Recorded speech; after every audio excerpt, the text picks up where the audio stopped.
empresa produtiva. Sabe como é que ele faz isso? Ele dá alguns exemplos aqui, ó. Ele fundiu com a Medial em 2010, que era um outro plano de saúde.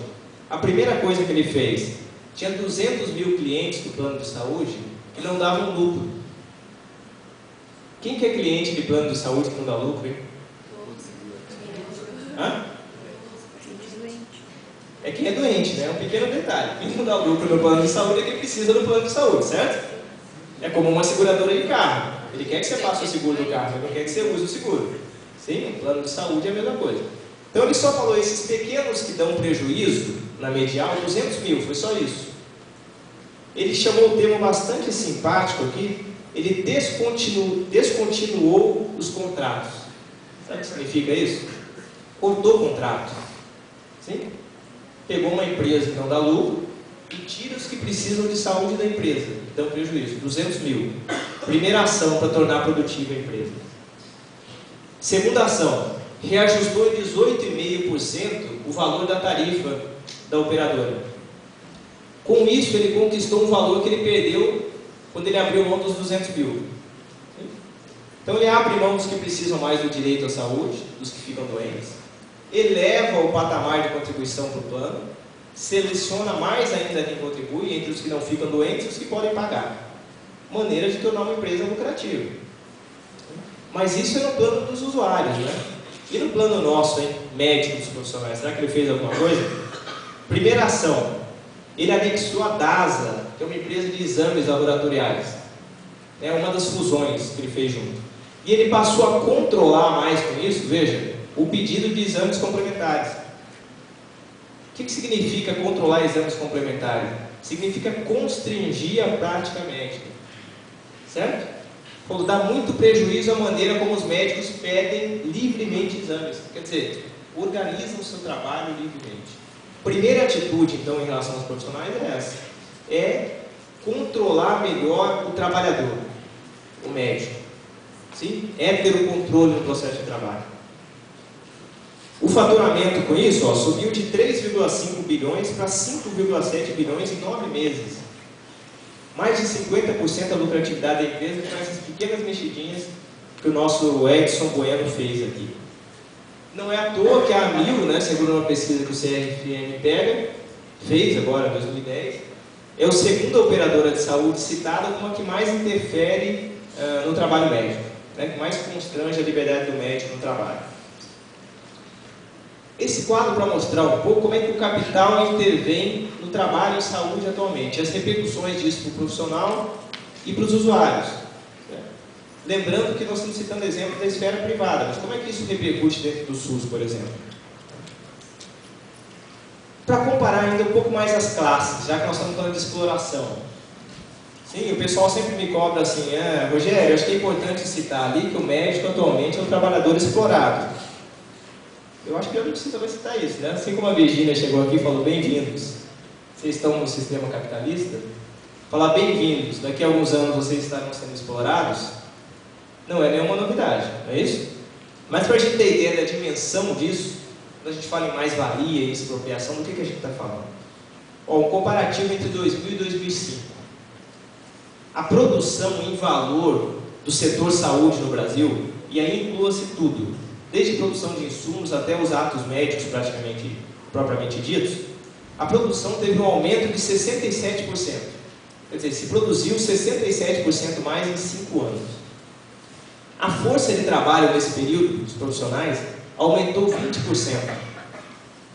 Produção aumenta 67%, trabalhadores aumentam 20%. Qual que é a primeira conclusão disso? Os trabalhadores estão produzindo mais, é isso? Com menos trabalhadores se produz mais. Intensificação do processo de trabalho.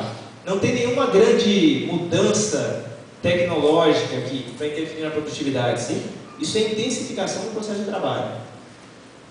Os salários, para a gente pegar os salários e ver, já que o trabalhador está produzindo mais, será que ele está recebendo mais? Os salários tiveram um aumento, descontando a inflação, de 0,44%. Entre 2000 e 2005. Para fechar o quadrinho, produzindo 67% a mais, um um aumento de força de trabalho só de 20%, e sem aumento salarial praticamente nenhum. Sim? Exploração. Como é que a exploração se dá? Como é que o Edson Bueno se torna um bilionário no Brasil? Se a gente leva isso para a esfera privada, na produção de valor na esfera privada dos planos de saúde, que a gente está nisso, neste 2000 a 2005 teve um aumento de 20%. Produção. Salários teve um decréscimo de 30%. Decréscimo. Certo?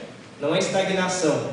Não é à toa que as paralisações aí de 7 e 8 de abril, CFM, não é isso? Virando bastante revolucionário, chamando os médicos a pararem nesse momento no Brasil, não atender. Não é à toa, né? É decréscimo de salário de 30% em 5 anos. Poder de compra da categoria que cai em 5 anos. Na saúde pública, como é que isso dá? Produção, um aumento de 69%. Então, o discurso de que a saúde pública, ou de que o serviço público no Brasil é improdutivo, é o elefante branco, não se trabalha, veja, em 5 anos teve um aumento de quase 70% do que se produz na saúde pública no Brasil. Sim? Aumento bastante significativo. O salário teve um aumento, entre aspas, real de 18%. Então, diferente da esfera privada, teve um aumento na esfera da saúde pública. Eu coloquei real, entre aspas, porque a gente teria que comparar isso com o poder de compra dos trabalhadores para saber se é um aumento real. Mas é um aumento monetário, nominal, né? Nominal. Então, vamos lá. Os quadrinhos nossos do começo, a forma como se trabalha no capitalismo atualmente, como é que isso é transpassado para a medicina, como é que isso se divide entre as classes, como é que o capital incorpora valor, acumula valor no ramo da saúde, e os resultados disso para o trabalhador, né?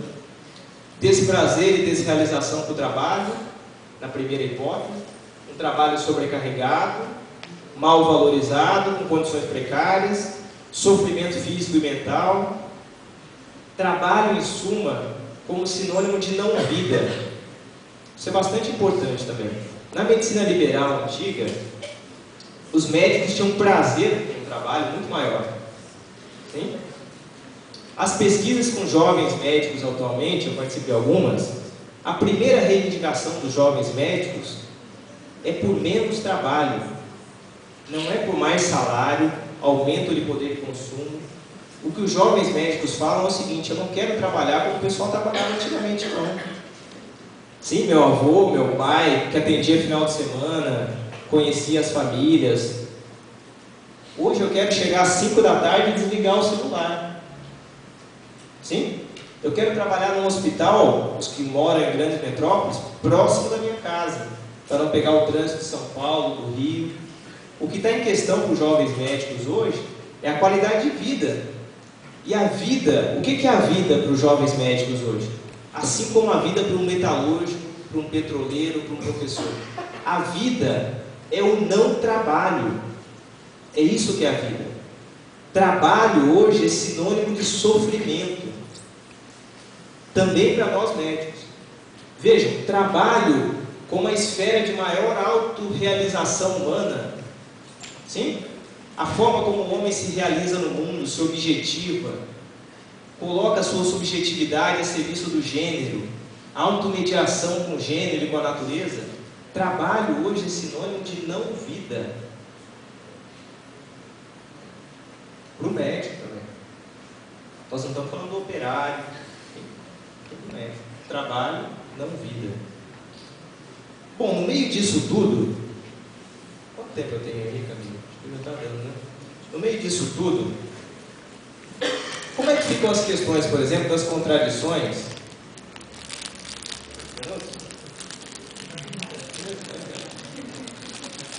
No meio das contradições, veja, contradições dentro do capitalismo, entre as relações de produção, que aviltam a humanidade individualmente, que fazem os trabalhadores sofrerem, verem no trabalho a não vida, que mercantiliza a vida. Entre essas relações de produção e as forças produtivas que a humanidade está avançando, quer dizer, o que o trabalho em saúde hoje poderia ser? O que nós já alcançamos, que o gênero alcançou e que poderia estar a serviço de uma vida plena? Sim? essa contradição entre essas duas coisas